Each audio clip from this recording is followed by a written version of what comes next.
प्यारे बच्चों नमस्कार। इस वीडियो में देखेंगे Rahul exam express unsold paper है जो क्लास 10th का है। तो इसमें सेट नंबर 2 को हल कराने वाले हैं, तो वीडियो को पूरा देखना पूरा, यानी कि ये सेट नंबर 2 है, एक ही वीडियो में पूरा मिलने वाला है आपको।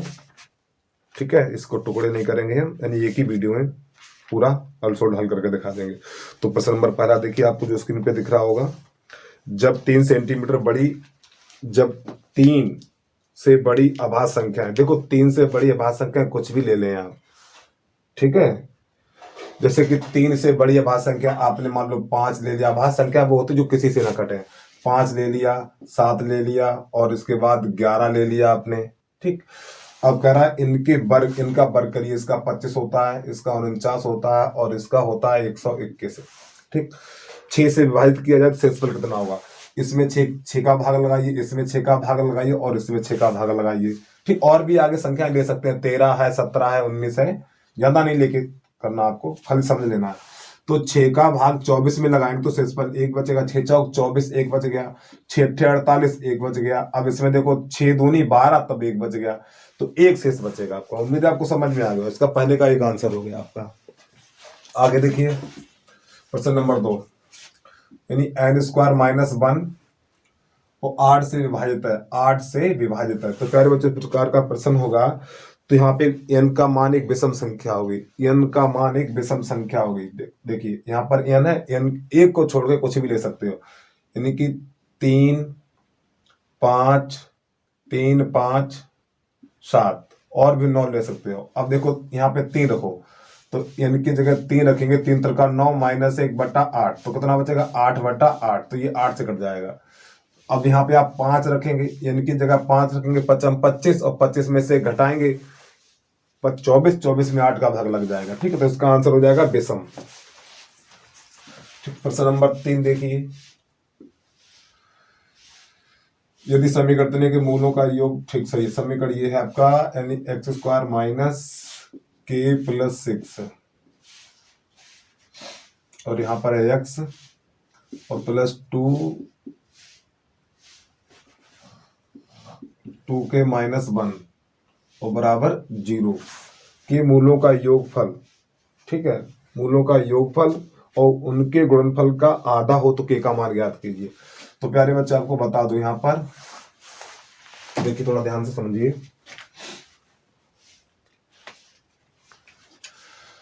तो मूलों का योगफल, ठीक, मान लो अल्फा प्लस बीटा बराबर -b/a होता है, ठीक है। मूलों का योगफल अल्फा प्लस बीटा -b/a, तो यहां से ये a का मान होता है और ये b का मान होता है, तो अल्फा प्लस बीटा बराबर, ठीक, -b/a, b का मान कितना है, b का मान है आपका -k + 6 और a का मान 1 है, तो माइनस से माइनस कट जाएगा, तो अल्फा प्लस बीटा, तो माइनस माइनस प्लस जो है k + 6। अब इसका आई कह रहा है इसका गुणनफल, तो गुणनफल अल्फा बीटा ये होता है c/a, ठीक। तो c का मान कितना है, ये c का मान आपका ये होता पूरा, ठीक, अचर पद कहते हैं, जैसे 2 और 2k - 1 और बटा a का मान 1 है, ठीक, और 1 लिखा नहीं जाता। देखो यहाँ पर ध्यान समझना, योगफल हमें ये मिल गया और गुणनफल ये मिल गया। अब इसके आगे थोड़ा कह रहा है यहाँ पर, यानी मूलों का योगफल उनके गुणनफल का आधा है, तो मूलों का योगफल और गुणनफल का आधा है बटा 2, ऐसे करके। अब इसके लगा देंगे मान, इसका मान कितना है, अल्फा प्लस बीटा का मान है k + 6 और इसका मान कितना है 2 और 2k - 1 और बटा 2। तो प्यारे बच्चों 2 से 2 ये कट गया आपका, तो यहाँ से k + 6 और बराबर यहाँ पे बचा है 2k - 1। अब k एक तरफ कर लो, इसको इधर ले आएंगे आप, तो k - 2k बराबर -1 और -6, तो माइनस यहाँ पे k बचेगा बराबर -7, 7 से माइनस कट जाएगा, k बराबर 7 निकल के आ जाएगा, ठीक। आप टिक लगाते रहिए भैया, अपना 7 नंबर आ गया इसका, हटा दें इसको, वीडियो को रोक लिया करें क्योंकि वीडियो काफी लंबा बन जाएगा, समय देगा उतारने के लिए। अगला प्रश्न देखिए,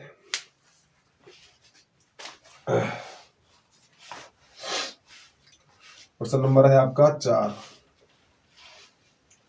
यहाँ पे बिंदु दे रखे हैं, सररेख है तो टी का मान ज्ञात कीजिए, यानी कि टी कामा 2t, अगला है -2 कामा 6 और 3 कामा 1। तो सररेख होने का प्रतिबंध, सररेख होने का प्रतिबंध। और प्यारे बच्चों बता दो, ये प्रश्न विकल्प में नहीं आएगा, बता रहा हूँ, ये प्रश्न विकल्प में नहीं, कम से कम 2 नंबर में आएगा। लेकिन कैसे करते हैं वो देखिए आप। सररेख होने का प्रतिबंध सूत्र होता है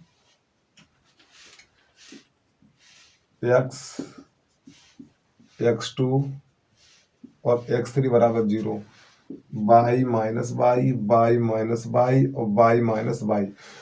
23, 31, 12, देखो 23, 31, 12 इस प्रकार।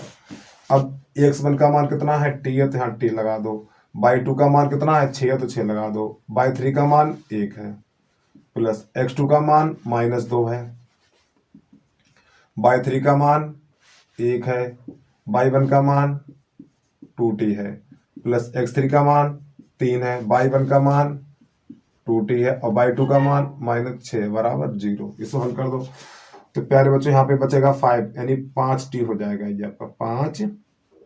और -2 का अंदर गुणा करो, -2 और प्लस 2 दूनी 4t। अब 3 का अंदर गुणा करो, इसमें 3 दूनी 6t और -18 बराबर 0। अब देखो कुछ हो रहा है यहाँ पर, देखो ये जोड़ेगा 6 6 4 10, 10 5 15, 15 और t ये भी जुड़ जाएगा, ये माइनस का 20 हो जाएगा बराबर 0।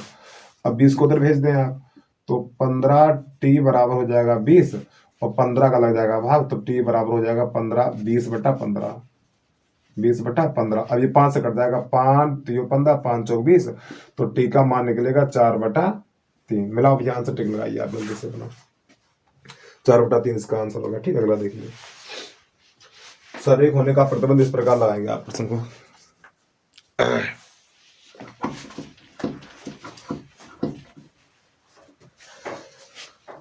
प्रश्न नंबर 5 है, तो बिंदु इतना, यानी कि यहाँ पर a 5,1 तथा b -1,5 और एक बिंदु है p x, y। जब प्यारे बच्चों इस प्रकार का प्रश्न हो तो आप क्या करेंगे, सबसे पहले रेखा खींचेंगे यहाँ पर। ठीक है, तो यहाँ पर a और यहाँ पर लिख देना है b और इसके बीच में p लिख देना। तो यहाँ पे इसके है x, y और इसका बिंदु है 5,1 और इसका बिंदु है -1,5, -1,5। ठीक, अब आप क्या करेंगे, यहाँ पे AP की, यानी AP बराबर, यानी ये वाली दूरी है इसके बराबर PB। अब सूत्र क्या होता है आपका, चाहो तो आप पूरी लिख सकते हैं, AP के बीच की दूरी बराबर, इसी प्रकार यहां पर PB के बीच की दूरी। सूत्र क्या आपको पता होना चाहिए, x1 - x2 का होल वर्ग प्लस y1 - y2 का होल वर्ग। ये बीच की दूरी का सूत्र है। ठीक है, आपका x1 - x2 का होल वर्ग प्लस y1 - y2 का होल वर्ग। देखो प्यारे बच्चों, यहाँ पर AP है तो ये वाले दो बिंदु लिए जाएंगे, यानी 5,1 और इसके बाद x, y। अब यहाँ पे PB है तो ये दो बिंदु लिए जाएंगे, x, y और -1,5 इतना। अब ये वाला मान होता है x1 का और ये होता है y1 का और ये होता है x2 का और ये होता है y2 का। ये x1 y1 और ये x2 और ये y2 मान लगाओ। अब यहाँ पे अंडरूट नहीं लगा क्योंकि यहाँ इधर भी अंडरूट होगा और इधर भी अंडरूट होगा, तो अंडरूट से अंडरूट कट जाएगा आपका।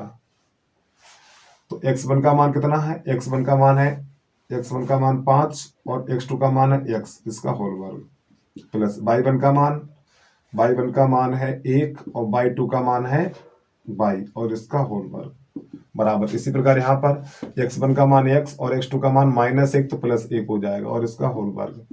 y1 का मान y और y2 का मान है 5 और इसका होल वर्ग। अब प्यारे बच्चों a - b का होल वर्ग, a - b का होल वर्ग, तो ये a² 25 plus x square minus का 10x हो जाएगा आपका, 1 plus Y square minus 2y हो जाएगा बराबर, तो यहाँ पर हो जाएगा एक्स स्क्वायर प्लस 1 और प्लस 2x हो जाएगा, यहाँ पर हो जाएगा Y square plus 25 minus 10y हो जाएगा। ठीक, अब यहाँ पर क्या करें, काटेंगे आप, एक्स स्क्वायर से एक्स स्क्वायर चला जाएगा और ये वाई स्क्वायर से ये वाई स्क्वायर चला जाएगा और यहाँ पर क्या बचेगा, हाँ 25 से ये 25 चला जाएगा। अब आपका यहाँ पर क्या क्या बचा हुआ है, तो ये 2x और ये 1 से 1 भी चला जाएगा। अब ये माइनस का 10x इसको उधर ले आओ तो माइनस का हो जाएगा 2x। ठीक, अब ये माइनस का 10y, अब इसको उधर ले जाओ तो प्लस का 2y हो जाएगा। सही हो रहा है तो ना, हाँ ठीक ही है, चलो हल करते हैं, देखते हैं क्या हो रहा है। तो ये कितना हो जाएगा, माइनस का 12x हो जाएगा और ये हो जाएगा माइनस का आपका, बोलो बोलो, माइनस का 8y, माइनस से माइनस कर जाएगा, 4 से और काट दो आप, ये 4 दूनी 8 और 4 3 12, तो 3x बराबर 2y। मिलाओ तो आंसर देखो दे रहा है विकल्प में ये 3x माइनस 2y, प्रश्न नंबर 5। हाँ ठीक है भैया, ठीक, जल्दी से नोट करिए आप। अगला प्रश्न देखिए,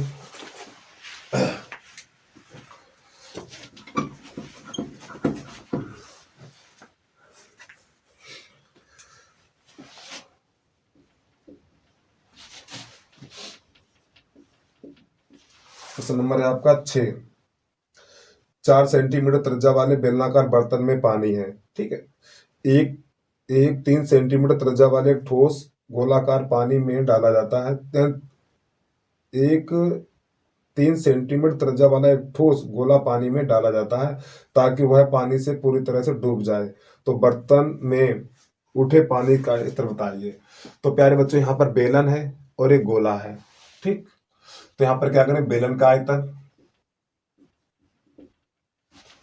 देखिए इस प्रकार आप समझिए, और ये गोला है, तो इसकी जो आर दे रखी है वो कितनी है, 4 सेंटीमीटर है, और एक जो गोला है इसकी त्रिज्या है वो है 3 सेंटीमीटर। ठीक है, तो इसकी हमें एच ज्ञात करनी है। ठीक है, यानी एच बराबर क्वेश्चन मार्क। तो यहाँ बेलन का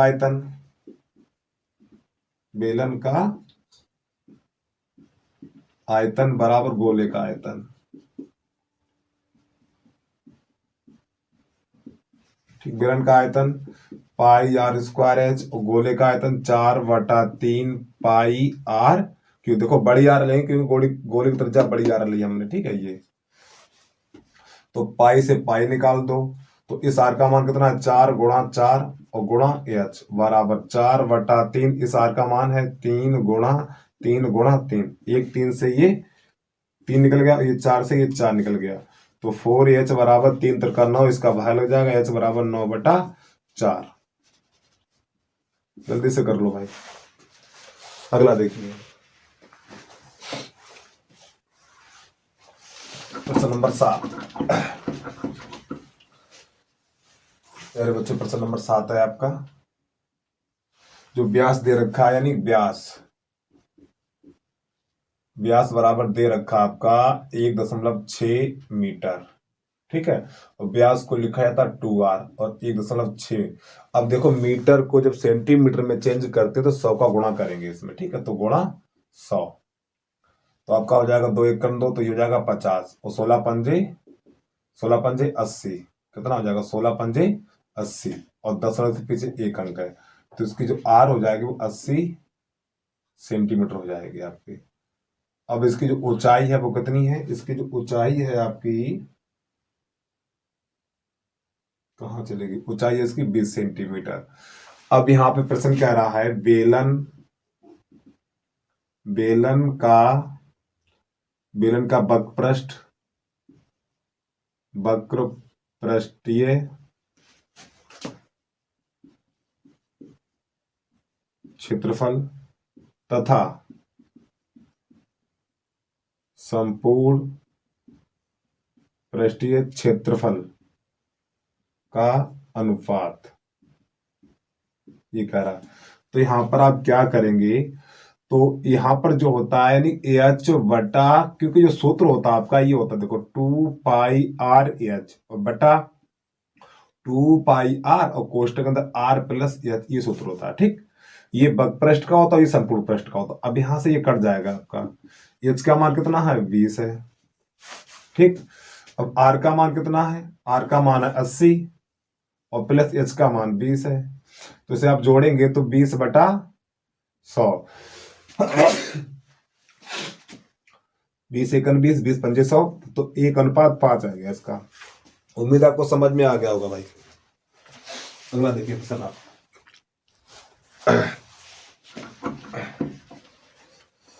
क्वेश्चन नंबर 8।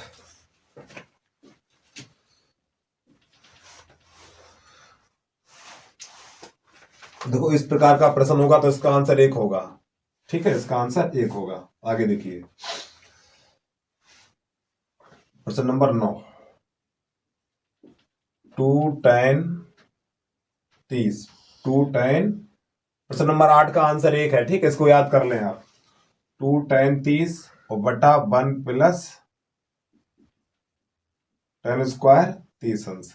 अब यहाँ पे आपको क्या करना है, tan 30 का मान लगा देना। ठीक है, तो 2 गुणा tan 30 का मान होता है 1/√3 बटा 1 प्लस tan 30 का मान 1/√3 और इसका होल वर्ग, तो हो जाएगा 2/√3 और बटा ये हो जाएगा 1 प्लस 1/3, तो 2/√3 और बटा 2/√3 और बटा 3 एक 3 और 4, 4/3, ये यहां जाएगा और ये यहां आएगा, तो आपका हो जाएगा ये 6/4√3। ठीक, तो 2 दूनी 4, सॉरी 2 तिया 6 और 2 दूनी 4, यानी 2 बटा, और यहाँ पे 3 बचा हुआ, इस 3 को लिख सकते हैं √3 गुणा √3 और बटा 2 √3, और 1 √3 से 1 √3 चला गया तो √3/2। अब विकल्प जो आपके पास है देखिए, ये यहाँ पर दे रखा है sin 60 और cos 60 और उसके बाद tan 60 और यहाँ पे sin 30। अब देखो cos 60 का मान 1/2 होता है, ये भी गलत हो गया, ये भी गलत हो गया, ये भी गलत हो गया। sin 30 का मान है ये, इसको क्या लिख सकते हैं, sin 60, सॉरी 30 नहीं, इसको लिख सकते हैं sin 60। ठीक, इसका ये आंसर हो गया। ठीक है, जल्दी से करिए आप इसको। अगला प्रश्न देखिए,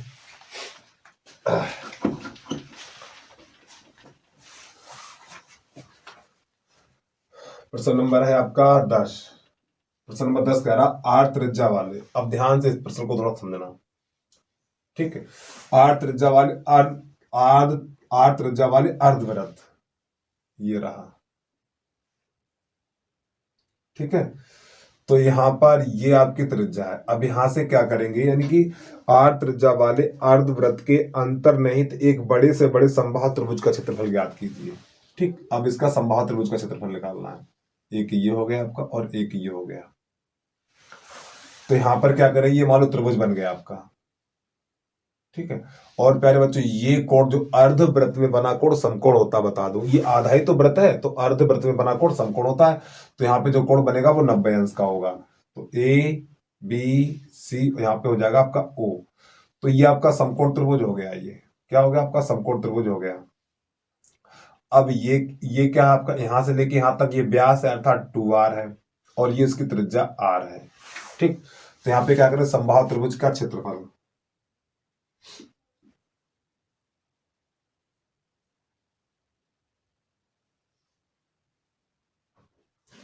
तो त्रिभुज का क्षेत्रफल तो 1/2 आधार गुणा ऊंचाई।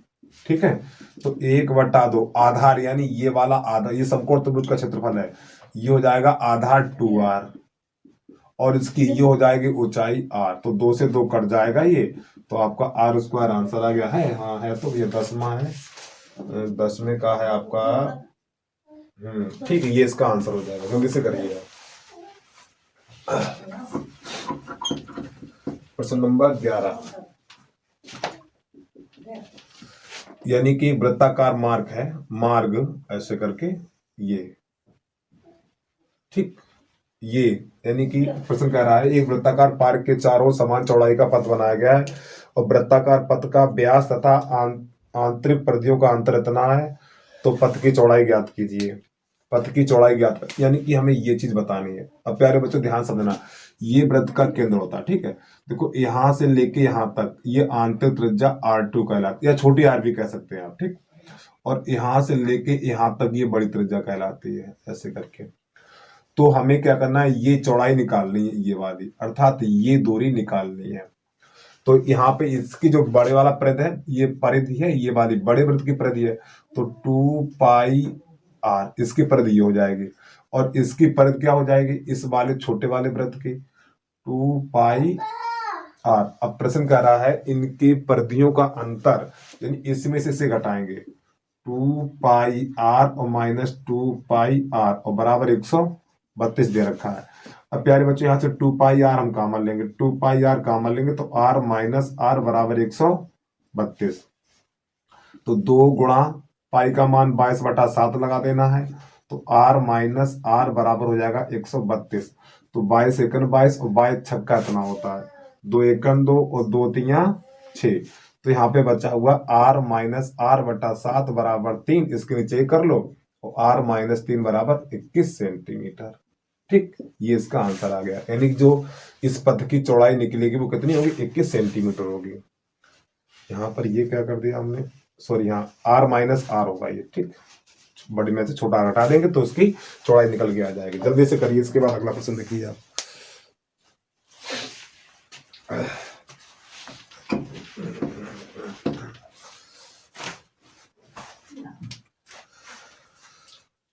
प्रश्न नंबर 12 है, एक 20 मीटर लंबी ऊर्ध्वाधर छड़ की छाया जमीन, एक 20 मीटर लंबी ऊर्ध्वाधर छड़ की छाया की लंबाई जमीन पर 10 मीटर लंबी है। यानी 20 मीटर ऊंची ऊर्ध्वाधर कोई छड़ है आपकी, ऐसे करके ये 20 मीटर है। अब जो जमीन पर 10 मीटर लंबी छाया, ये 10 मीटर है आपकी। यदि उसी समय एक मीनार की छाया 50 मीटर है, ठीक है, तो एक मीनार बना लीजिए आप ऐसे करके, मीनार। तो यहां पर नाम A B C P Q और ये R। तो मीनार की छाया कितनी बताई है, ये मीनार की छाया 50 मीटर बताई है, ठीक। तो मीनार की ऊंचाई ज्ञात कीजिए। तो प्यारे बच्चों यहाँ पर ये आप समरूप त्रिभुज भी है, और समरूप त्रिभुज से भी लगा सकते हो, पाइथागोरस प्रमेय से भी लगा सकते हैं। तो देखो इस प्रकार का जब भी प्रश्न आएगा, ठीक है, तो आप क्या करेंगे, यहाँ पर इतने कोई आप इसकी ऊंचाई बटा इसकी ऊंचाई कर दीजिए आप, ठीक है। यानी कि 20/h, इसकी ऊंचाई बटा इसकी ऊंचाई बराबर, अब इसका आधार बटा इसका आधार 10/50। इसे हल कर दो, 0 से 0 निकाल दो, तो यहां से गुणा करेंगे तो h का गुणा 1 में करेंगे h हो जाएगा, और 20 पंजे 100 मीटर निकल के आ जाएगा आपका, ठीक है। ठीक, ये इसका आंसर हो गया भैया। जल्दी से कर दीजिए आप ये, और चित्र बनाने की जरूरत नहीं है।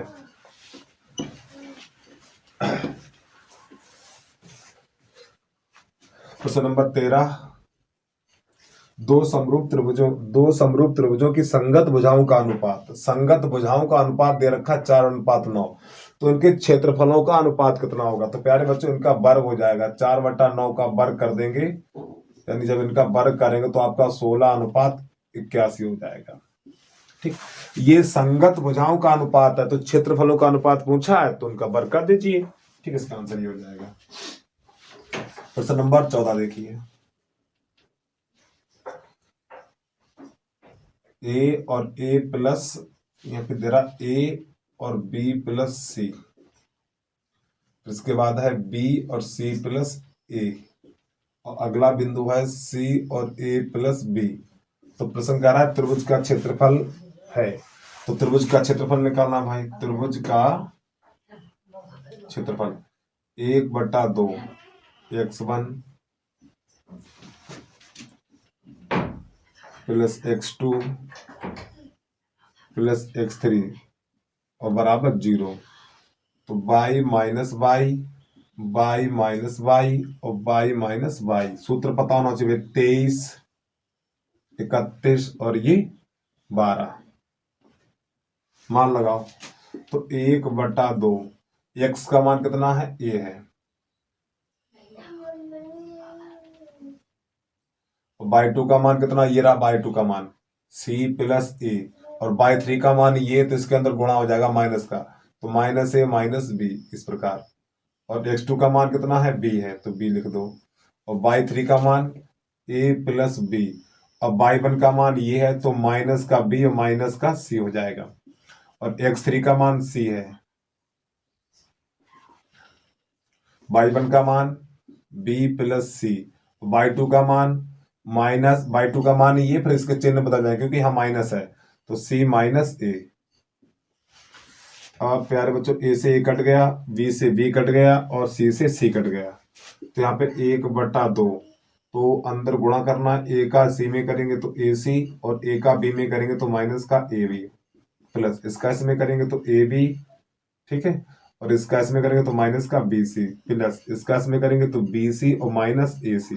कुछ दो कट रहा है, यहां से ये कट गया, ab से ab कटे, इससे ये कट गया, तो आंसर इसका आ गया 0, क्योंकि सब अंदर कट गया। फिर 1/2 का गुणा करेंगे तो 0 निकल के आएगा। अगला देखिए,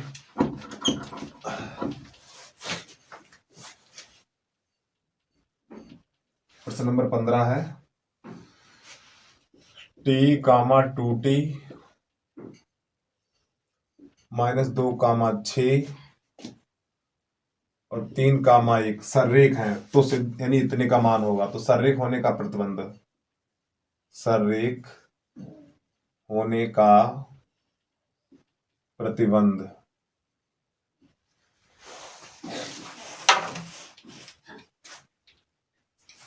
सररेख होने का प्रतिबंध सूत्र होता है इसका x1 प्लस x2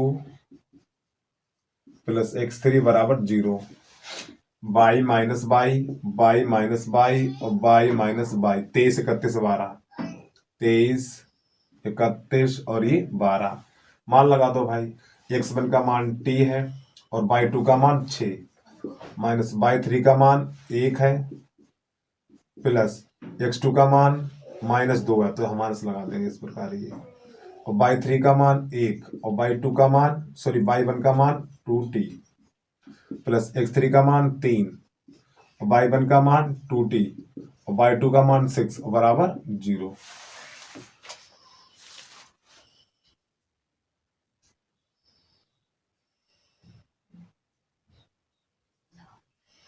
शायद ये प्रश्न हल कर चुके हैं भाई, रिपीट हो चुका है ये, कौन सा है ये?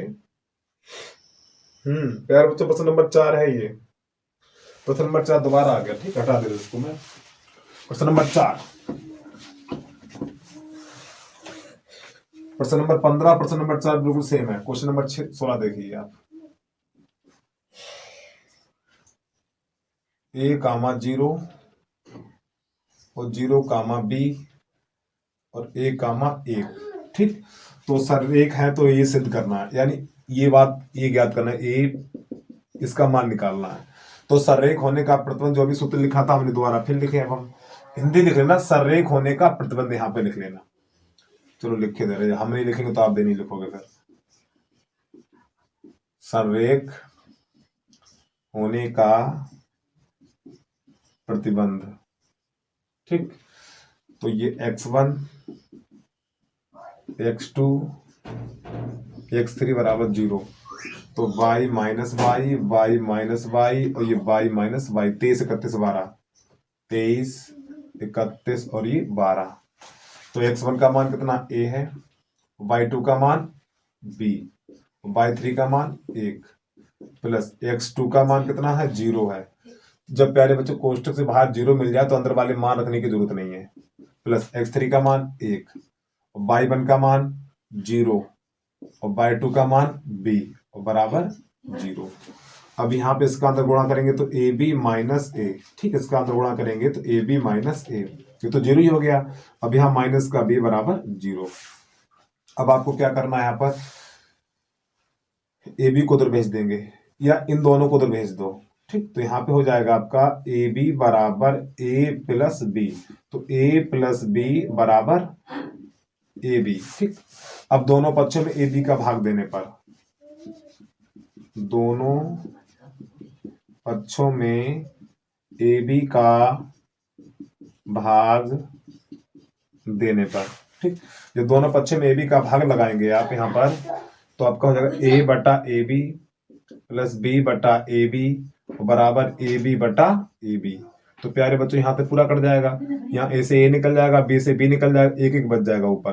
तो एक पहले एक बटा ए पहले लिख दो प्लस एक बटा बी बराबर एक। जल्दी से नोट करिए भैया, इसका आंसर एक आ गया। ठीक, एक पे टिक लगा लो आप, कहाँ पे दे रहा पहला ही सही है इसका, इसको हटा दे रहा हूं मैं।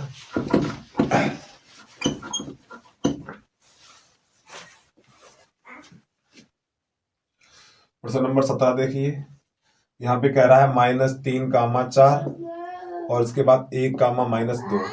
ठीक, अब कह रहा है बाई अक्ष को किस अनुपात में विभाजित करता है, तो बाई अक्ष का अनुपात एम बराबर, सूत्र आपका इसका होता है -x1 बटा x2। ठीक, ये सूत्र होता है आपका। देखो, जब यानी कि जब ये बिंदु दिए हुए हैं तो बाई अक्ष का अनुपात पूछे। ठीक, अगर x अनुपात का पूछे, यानी जैसे x अक्ष का अनुपात जब ये पूछे तो -y1 बटा y2, तो ये करना आपको। ठीक है, x बाई अक्ष का अनुपात पूछे तो ये लगाना, और x अक्ष यानी x अक्ष का अनुपात पूछे सूत्र ये लगाना है। अब प्यारे बच्चों, यानी बिंदु वैसे ही लिखना जैसे किताब में लिखे, किताब में इस प्रकार बिंदु लिखे हुए अनसोल्ड पेपर में उसे ही रखने हैं, चेंज नहीं तो आगे पीछे का तो गलत हो जाएगा। जैसे यानी कि अनसोल्ड या किताब में बिंदु रखे हो वैसे ही मान रखने हैं आपको। ठीक, तो कैसे करते देखिए। अब आपको तो पता ही है, ये वाला मान x1 का होता है और ये वाला मान होता है x2 का, तो मान लगा दो माइनस, x1 का मान -3 है और x2 का मान 1 है, तो ये माइनस माइनस प्लस हो जाएगा, तो 3/1 और 3/1 को 3:1 लिख सकते हो। इस प्रश्न का आंसर हो गया। आगे देखिए प्रश्न number a cos theta minus b sin theta और बराबर है आपका c। ठीक है, तो मान उसने इसका पूछा है a sin theta plus b cos theta, इसका मान पूछा हुआ है। तो इसको कैसे करेंगे वो जरा ध्यान से देखना। तो प्यारे बच्चों, यहाँ पे इसका दोनों पक्षों का वर्ग करेंगे हम। ठीक है, तो यहाँ पे लिख रहे हैं दोनों पक्षों का वर्ग करने पर, दोनों पक्षों का वर्ग करने पर, तो यहाँ पे a cos theta minus b sin theta बराबर c, इस दोनों का कर दो भैया वर्ग। ठीक, अब क्या करेंगे वो देखना जरा ध्यान से। तो यहाँ पे हो जाएगा आपका ये a square cos square theta plus b square sin square theta minus 2ab, ठीक, 2ab cos थीटा और इसके बाद हो जाएगा ये sin थीटा और बराबर हो जाएगा आपका ये c स्क्वायर। अब यहाँ पर क्या करेंगे, तो a स्क्वायर, अब एक सूत्र होता है ये cos स्क्वायर थीटा बराबर, इसकी जगह पे लिखा जाएगा 1 minus sin square theta plus, ठीक, अब यहाँ पे क्या बचा आपका ये b स्क्वायर बचा हुआ है ये। ठीक है, b स्क्वायर, अब इसकी जगह लिखेंगे 1 माइनस cos स्क्वायर थीटा। ठीक है, और इन दोनों को भेज दो आप उधर, तो आपका हो जाएगा ये, या अभी यहीं छोड़ दो ने, तो 2ab और ये cos थीटा और ये sin थीटा बराबर c स्क्वायर। अब इसका अंदर गुणा करेंगे तो आपका ये हो जाएगा a square minus a square, a का अंदर यानी a स्क्वायर का अंदर गुणा करेंगे तो a का इसमें करेंगे तो a स्क्वायर, फिर इस a स्क्वायर का इसमें करेंगे तो sin स्क्वायर थीटा, b का करो तो b square minus b square cos square theta minus 2ab cos theta और ये sin थीटा बराबर c स्क्वायर। अब प्यारे बच्चों, यहाँ पर इस वाले a को और इस वाले b को उधर भेज देंगे, तो यहाँ बचेगा माइनस का a square sin square theta minus b square cos square theta minus 2ab cos theta और उसके बाद साइन थीटा बराबर सी स्क्वायर। अब आपका माइनस ए स्क्वायर माइनस बी स्क्वायर, क्योंकि ये दोनों प्लस के हो जाएंगे माइनस के हो जाएंगे। अब यहां से हम क्या करेंगे,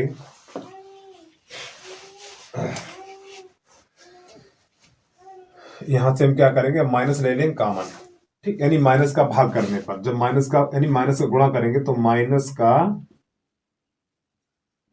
गुणा करने पर, जब इसमें माइनस का गुणा करेंगे तो प्यारे बच्चों सबके चिन्ह बदल जाएंगे। तो आपका A square sine square theta plus B square cos square theta, अब आपका ये हो जाएगा प्लस 2ab कॉस थीटा और ये साइन थीटा बराबर, ये प्लस के हो जाएंगे तो स्क्वायर माइनस बी स्क्वायर, अब ये माइनस सी स्क्वायर हो जाएगा आपका, ठीक। अब आपको यहाँ पर थोड़ा बता दें प्यारे बच्चों, यहाँ पर ये बन गया सूत्र आपका, ठीक, ये पूरा सूत्र इतना यहाँ सूत्र बन गया है, ये A sine theta plus B cos theta का होल वर्ग और बराबर हो गया A square minus B square minus C square. अब इधर से घात हटेगी, जब इधर से घात हटेगी तो उधर अंडू लग जाएगा, तो आपका हो जाएगा यहाँ पर A sine theta plus B cos theta बराबर under root A square plus B square minus C square, और यहाँ पर आपको प्लस माइनस का चिन्ह लगा देना। यही इस प्रश्न का आंसर होगा। मेरा देखो कौन सा है भाई, इसका जो आंसर है आपका दूसरा सही है। प्रश्न नंबर है ये 18, कहाँ गया 18 18 18, हाँ 18 का दूसरा सही है, ठीक, सॉरी 19 है ये, 19 का, हाँ 19 का दूसरा सही है, 18 का भी दूसरा है और 19 का भी दूसरा है ये, ठीक है। उम्मीद आपको समझ में आ गया होगा। लेकिन सोचो चलो आपको बता दें हम, ये सर्वसम होती है, sign square theta plus cos square theta बराबर 1 होता है, साइन स्क्वायर को उधर भेज दो तो कॉस स्क्वायर थीटा बराबर 1 माइनस साइन स्क्वायर थीटा, अब कॉस को उधर भेज दो तो साइन स्क्वायर थीटा बराबर 1 माइनस कॉस स्क्वायर थीटा, ये सूत्र होते हैं प्यारे बच्चों। तो यहाँ पर ये जो आपका था ये कॉस, ये वाला कॉस, तो कॉस ये, तो इस कॉस की जगह पे ये मान रख दिया था हमने, ठीक है। यहाँ पे ये साइन है तो साइन की जगह पे ये वाला मान लगा दिया था हमने, ठीक। अब इसके बाद प्रश्न नंबर अगला देखिए, विकल्प का अंतिम प्रश्न है 20 है, इसको दोबारा फिर समझ लें। देखो यानी 8 त्रिज्या वाले वृत्ताकार भाग, एक वृत्ताकार भाग है जो इसकी त्रिज्या है r, यहां से, ठीक है, ये r है, कि चारों एक समान चौड़ाई वाले एक वृत्ताकार पथ, यानी इसके समान चौड़ाई के चारों वृत्ताकार पथ, तो जो इसकी ऊंचाई है, जो इसकी चौड़ाई h है, ठीक है। तो आंतर त्रिज्या तो आपकी r है ही, ठीक, यानी कि r1, यानी आंतरिक त्रिज्या, ऐसे लिख लो आप, आंतरिक त्रिज्या r2 बराबर है r, ठीक। और ये कहलाती है बाहरी त्रिज्या, यहां से लेके यहां तक, यहां से लेके यहां तक बाहरी त्रिज्या कहलाती है, तो ये भी r होगा आपका, ठीक है। तो बाहरी त्रिज्या, बाहरी त्रिज्या यानी कि r1 बराबर, ठीक, तो यहाँ पे r प्लस एच हो जाएगा। अब हमें पथ का क्षेत्रफल चाहिए, पथ का क्षेत्रफल, तो पथ का यानी इस प्रकार जब भी ऐसी आकृति का आप क्षेत्रफल निकालेंगे, हमेशा ध्यान रखना, आपने 12 में पढ़ा होगा, इस आकृति का क्षेत्रफल निकालेंगे तो आपको क्या करना, ध्यान समझना, पाई पहले पाई लिखने के बाद पहले इस वाले की त्रिज्या ले लो आप, इसकी त्रिज्या कितनी है, इसकी त्रिज्या ये रही आपकी r प्लस एच का होल वर्ग माइनस, अब अंदर वाली त्रिज्या आपको ये घटा देनी है, ठीक है, तो छोटी वाली त्रिज्या नहीं r का होल वर्ग, ऐसे करके, तो पाई, अब इसका जब आप होल वर्ग निकालेंगे तो a r square plus H square और माइनस प्लस 2rh और माइनस का हो जाएगा r स्क्वायर, तो ये r स्क्वायर से r स्क्वायर चला जाएगा। अब जो आपका ये बच गया है वही इस प्रश्न का आंसर हो जाएगा। तो यहां से चाहो तो आप h कॉमन ले सकते हो, इन दोनों से h कॉमन लेंगे तो पाई h, तो यहाँ बचेगा AH प्लस 2R। प्यारे बच्चों, मिला हुआ आंसर, ये इस प्रश्न का आंसर आ गया है।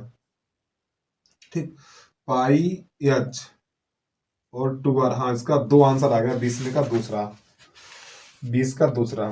ठीक है, अब इसके बाद खंड आपका आ हल हो गया, तो खंड ब